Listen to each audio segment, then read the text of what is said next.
Local government, what does that mean to you? Well, aptly twinned with community development, local government is really your first contact with policymakers.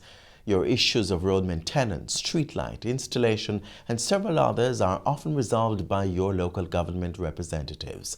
On the show today, we find out how the next generation is getting involved in the process of local governance.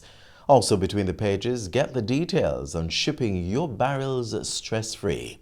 Hi there, I'm Adrian Atkinson, and this is Jamaica Magazine. We have those features and more. Stay with us.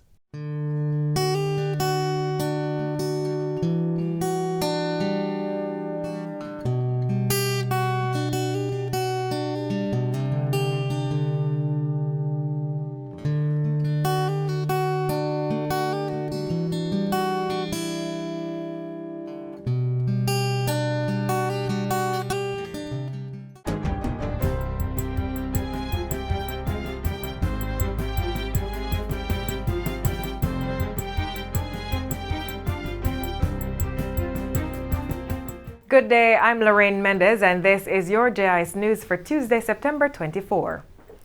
Prime Minister Andrew Holness has called on the international community to accelerate the mechanisms through which climate financing is delivered to needy developing countries.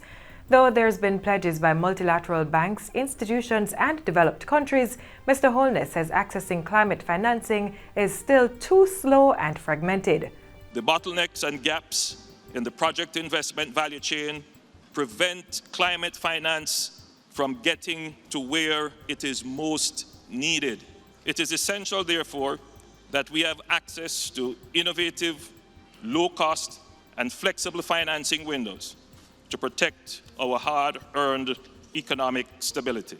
Prime Minister Holness was addressing Monday's Climate Action Summit at the United Nations General Assembly in New York. The Prime Minister, along with the heads of government for France and Qatar, have been leading the UN's charge for climate financing. During his presentation, Mr. Holness welcomed several public and private sector initiatives that have sought to increase financing and technical assistance for climate resilience and adaptation. Among them, a commitment to mobilize $40 billion of private sector investments and doubling climate adaptation funding to $18 billion annually by 2025. Colleagues, there is no silver bullet for climate finance challenges. However, by supporting and promoting existing and new initiatives, we will be taking action that the younger generation is demanding. Remember, they are watching. In the meantime, Prime Minister Andrew Holness has pledged Jamaica's full utilization of a recent United Nations report on the blue economy. Mr. Holness says the report, titled "The Ocean as a Solution to Climate: 5 Opportunities for Action," provides measurable commitments which will afford real opportunities to use the ocean to fight climate change. The report promotes science-based decision-making in protecting and optimizing the use of the ocean. It is my hope that the report before us will serve as a wake-up call globally. Though not the first report detailing climate risks, it is the first report which creates a measurable roadmap for using the ocean to provide solutions to the climate emergency we face. Jamaica will examine thoroughly and use it to assist with our national development plan. The Prime Minister was co-hosting a high-level breakfast panel for sustainable ocean economy on the margins of the United Nations General Assembly Monday. The high-level panel aims to build a new shared understanding of the state of the ocean economy and ecology, and to generate a set of recommendations for building a global and sustainable ocean economy. In other news, the 37-megawatt solar plant at Paradise Park in Westmoreland is now complete and will be commissioned before year-end. The over $60 million plant will provide a yearly output of 82,000 megawatt hours, as well as power to the Jamaica Public Service. Owned and operated by 8 Rivers Energy Company, Paradise Solar Park is the largest photovoltaic power plant in Latin America and the Caribbean. Energy Minister Favour Williams says Jamaica's energy landscape has changed significantly over the years, with renewables and natural gas playing a greater role in the country's energy diversification efforts. With the addition of this new plant, Jamaica will be generating 17% of its electricity from renewable sources, which include wind, solar, and hydro. Minister Williams was speaking at the recent opening ceremony for Engineers Week 2019 conference in Kingston. Over 18,000 persons have been benefiting from the opening of a new medical laboratory at the Christiana Health Centre in Manchester. The laboratory serves as a central hub for primary care testing for HIV and other diseases and as a resource centre for over 30 health centres in the parish. In addition to providing lab services, Health and Wellness Minister Dr. Christopher Tufton says the state is also revising its policies and programs on HIV. We have identified the vulnerable groups. There is a need to mainstream the conversation around HIV transmission because we believe that over time, the dominant conversation has taken place within subgroups of our population. And the trends are suggesting that transmission or the threat of transmission makes all of us vulnerable. Officially opened on Friday, the lab was built at a cost of over $20 million through a partnership involving the Ministry, the U.S. Center for Disease Control, and the National Alliance for State and Territorial AIDS Directors, NASTAD. NASTAD has been supporting HIV treatment services at the Mandeville Comprehensive Health Center since 2017. And finally, a 9-member board of trustees has been named to oversee the operations of the Tourism Workers' Pension Scheme. The appointment is for a period of 1 year with immediate effect. Retired banking and insurance executive Richard Powell will serve as chairman, with attorney-at-law Hyacinth Lightburn as deputy. The other members are Daisy Koch, Omar Robinson, Wayne Cummings, Philip Hoffer, Carlton Williams, Eric Crawford, and Danny Roberts. Tourism Minister Edmund Bartlett says the Board of Trustees will play a critical role in the management of the scheme, starting with the review of regulations that will govern its operations. The Tourism Minister says the appointment of the Board of Trustees is one step closer to implementing the Tourism Workers' Pension Act. Having been passed in the House of Representatives and the Senate, the Tourism Workers' Pension Scheme recently received the assent of Governor-General Sir Patrick Allen, bringing the law into effect. And that's it for JIS News Today. I'm Lorraine Mendez. Thanks for watching.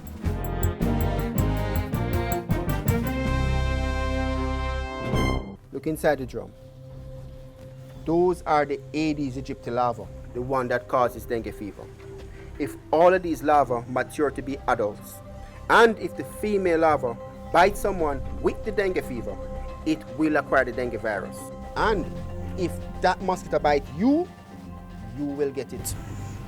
Dengue fever? Yes. Help prevent the spread of dengue. Clean up your home and community. Destroy mosquito breeding sites. Protect yourself from mosquito bites. Prevent dengue fever. Next, the latest happenings out of the office of the Prime Minister.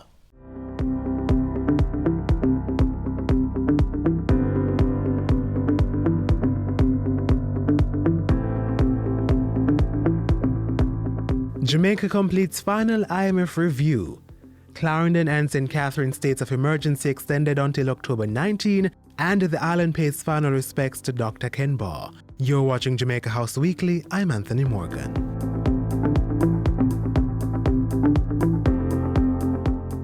Prime Minister Andrew Holness is now in the U.S. state of New York, representing Jamaica's interests at the United Nations Climate Action Summit at the UN General Assembly. Mr. Holness, who left the island on Saturday, will return on October 1. On Sunday, ahead of the September 23 UN Climate Action Summit, the Prime Minister hosted a high-level luncheon under the theme "An Urgent Call for Countries to Partner for Climate Action." The event, which sought to increase financial support for the Green Climate Fund, was jointly hosted by Norway's Prime Minister Erna Solberg. At the luncheon, several countries pledged to double their financial commitment to amass $100 billion in climate finance to help states develop climate resilience and adaptation. I am confident that our fund will continue to respond to the needs and ambitions of developing countries, but we need to place it in a position to effectively do so. Mr. Holness also spoke at the second meeting of the high-level panel for a sustainable ocean economy. He used the opportunity to thank the panel for agreeing with Jamaica to establish a working group to examine leadership and action on sustainable tourism. Mr. Holness also pledged to utilize the recently crafted report for a sustainable ocean economy. Though not the first report detailing climate risks, it is the first report which creates a measurable roadmap for using the ocean to provide solutions to the climate emergency. The real test after this, with the IMF out of the room in some ways, is whether or not we can maintain and carry through the fiscal discipline that we have committed to and successfully committed to over the last 10 years. My answer to that is yes, we can and we will. Prime Minister Andrew Holness last Wednesday at a press briefing to close out the island's precautionary standby arrangement with the International Monetary Fund, the IMF. The island completed its 6th and final review, which was carried out between September 9 and 19. Findings will now go to the IMF Executive Board for final approval, making a total of $1.63 billion accessible to the country. We have worked with transparency. We have worked diligently to ensure that we meet all the targets that we have set for ourselves. And this is a major achievement in our political economy and in our development generally.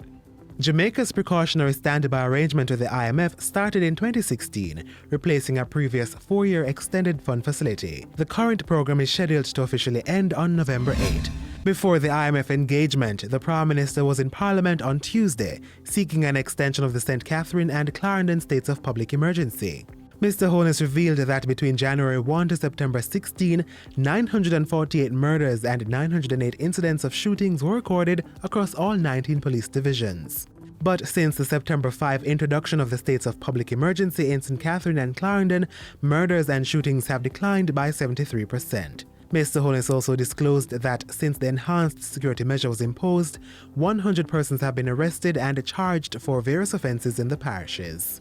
The progress made within these police divisions must be allowed to continue. Mr. Speaker, we are fully committed to supporting our security forces as they seek to secure the peaceful existence, quality of life, and life itself for Jamaicans. Though a 90-day extension was sought, the House only approved a 1-month extension of the state of emergency to October 19. The Prime Minister meanwhile announced that the opening hours for businesses operating in the St. Catherine and Clarendon SOEs have been extended. Mr. Holness said the extensions followed consultations with the security forces and the business communities in the parishes. Closing times have been lengthened from 9 p.m. to 11 p.m. for certain businesses. Similar adjustments have been made in the Westmoreland, Hanover and St. James SOEs, moving closing times to 12 p.m. for some businesses. There's one thing that we are clear on. The right to life supersedes every other right. There is no balancing saving one life with rent, loss of revenue. There's no balance there. So, Mr. Speaker, we find that this measure of the state of public emergency is very effective. We find that it has worked to save lives. Back at Jamaica House Thursday, Prime Minister Andrew Holness welcomed incoming U.S. Ambassador, His Excellency Donald Tapia. The two spoke of strengthening the long-standing relationship and collaboration between both countries. Discussions also centered on managing climate events such as hurricanes, containing murders, and stemming the flow of light arms in the region. Over at his office, the Prime Minister held talks with a delegation from New Day Aluminum Holdings, parent company of Noranda Bauxite.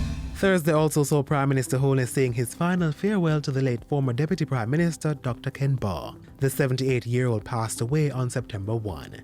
Scores turned up at the University Chapel at Mona to remember Dr. Baugh, who Mr. Holness hailed as a veritable patriot who, while being a politician, was never political. A dedicated and uncompromising servant of Jamaica, Dr. Baugh is also remembered as one of the most stabilizing forces in Jamaican politics. And that's how we close out Jamaica House Weekly. Join us next time for more of the news stories coming out of the Office of the Prime Minister.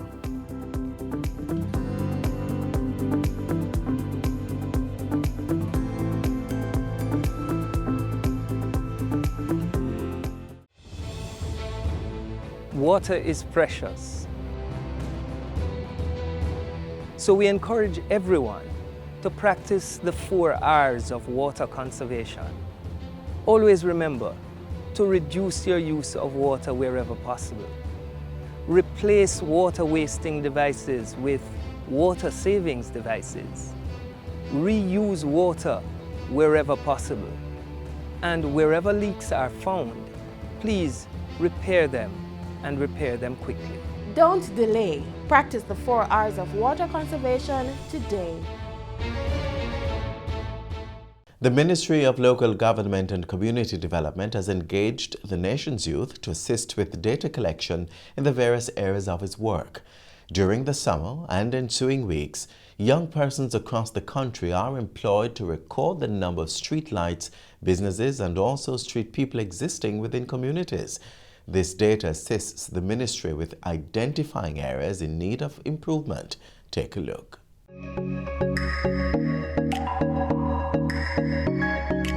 The Youth Summer Employment Program has been one of the best programs, yes, one of the best programs that has been introduced to us as young people of Jamaica.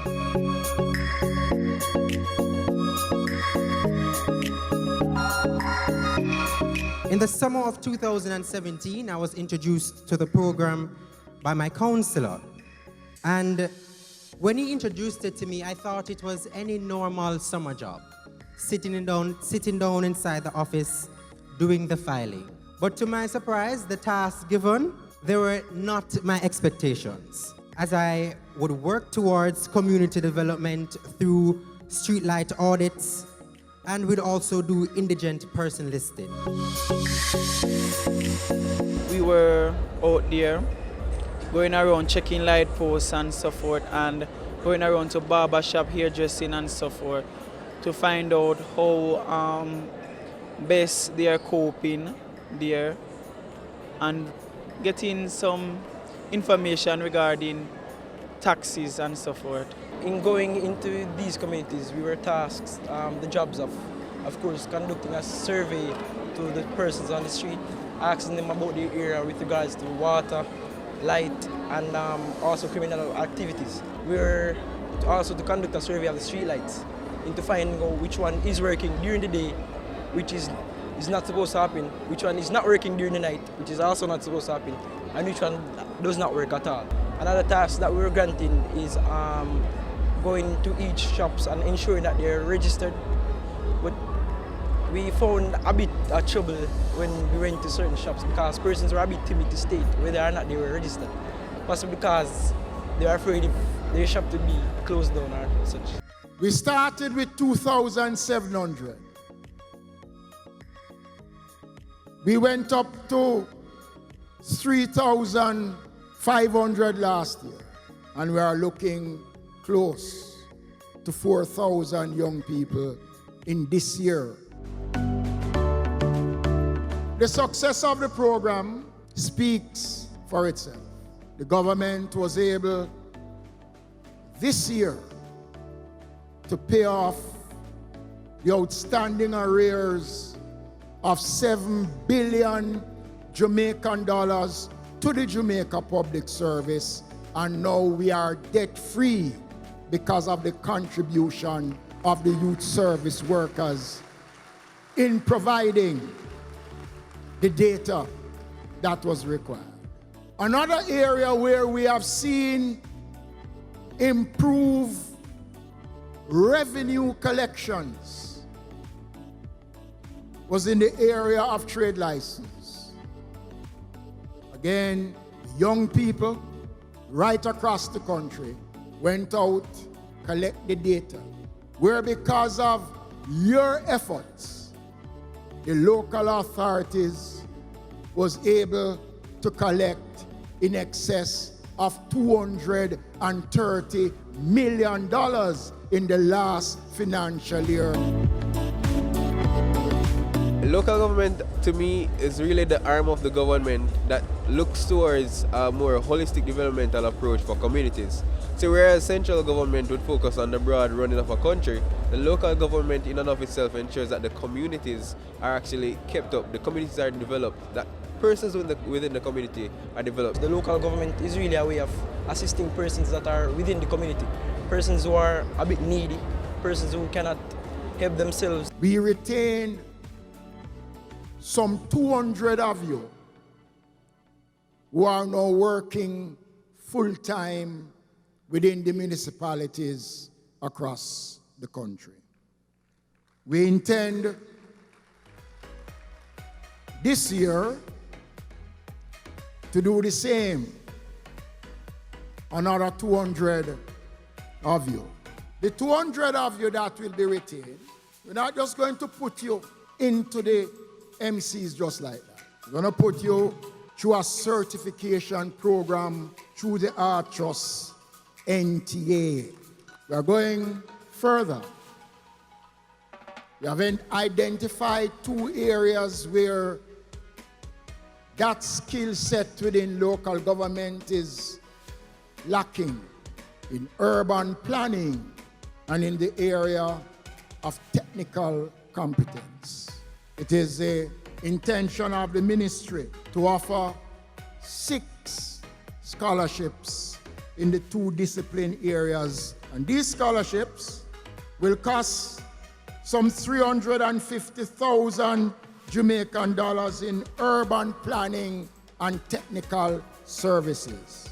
We need those services in local government.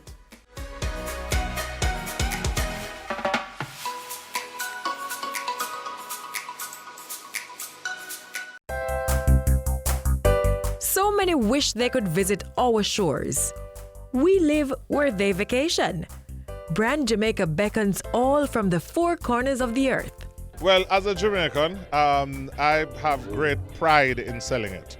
Your pride that you sell Jamaica with is something that it rolls off. Jamaica has so much to offer, and every time I have the privilege of bringing an executive down to Jamaica, an executive from an airline or a tour operator or a travel agency, and you take them across the country, the pride that they said, wow, I can't imagine, especially when it's their first time. Wow, I love this. Build it. Cherish it.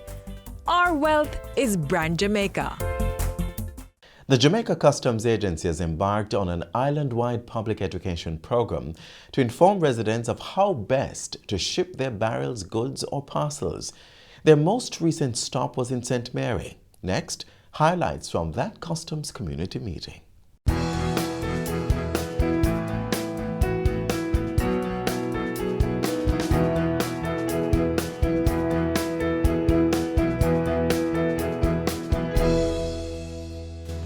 Today I'm looking forward to learn why is it that some things that are so cheap overseas and go through the customs there, when they come to Jamaica, why is it so dear to clear? Well, I'm looking forward to learning a lot about the various regulations and stuff.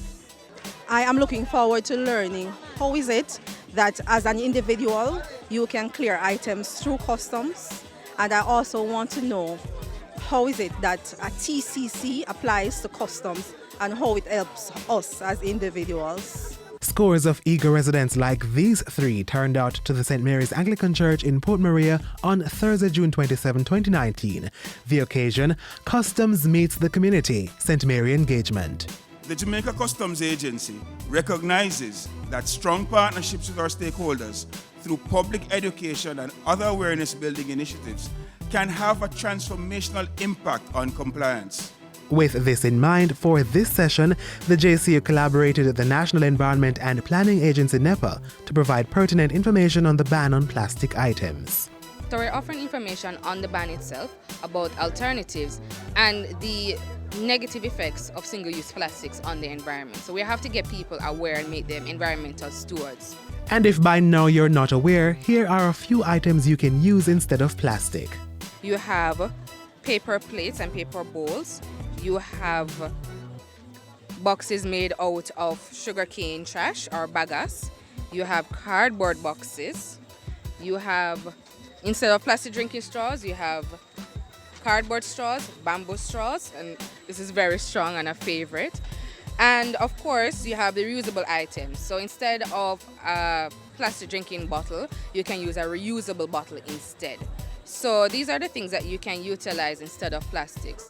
The Jamaica Customs Agency joins with the National Environment and Planning Agency to encourage every Jamaican to refuse and reuse, ultimately reducing dependence on single-use plastics. Other border regulatory agencies that were also at the St. Mary Parish engagement were the Plant Quarantine Unit and the Pesticides Control Authority. Since the inception of the Customs Meets the Community initiative, the Jamaica Customs Agency has been collaborating with the Social Development Commission in executing its parish engagements. The SDC assists the JCA with mobilizing efforts, as well as in providing pertinent information on parish demographics, which helps the JCA to customize the presentations done at each location. And what is an engagement session without audience interaction? You mentioned about the yellow form, and if a barrel or something comes in at custom, you get $500. Now my question is, what happens if the barrel is from door to door? Right? Does that $500 still apply to the individual? The $500 is still applicable if you're clearing a door-to-door shipment. What you do is ensure that the information is communicated to the shipping agent. They might ask you to come in to present your passport to them and so on, so that they will do the clearance on your behalf. My question is, we're a community-based group, and sometimes we have friends in America or different countries that send us stuff. How do we get a waiver to be able to clear our stuff without cost? That was something of the past. What is required of you now as a benevolent organization is that you be registered as a charity with the Department of Cooperatives and Friendly Societies. Okay. What Customs relies on at the point of clearance is that certificate. The Jamaica Customs Agency is really on a drive to change the perception and also to create an image, one that is customer-centric, that we're here to serve and that we're improving our services. That wraps another successful parish engagement session by the Jamaica Customs Agency. The entity will continue its journey throughout the length and breadth of Jamaica by meeting their customers where they are.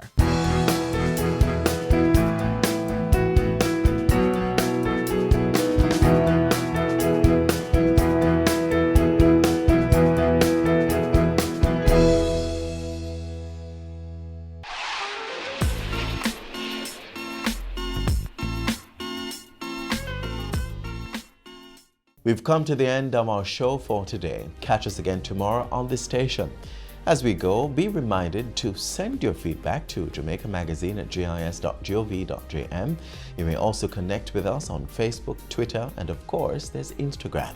On behalf of the entire production team, I'm Adrian Atkinson. Thanks for watching.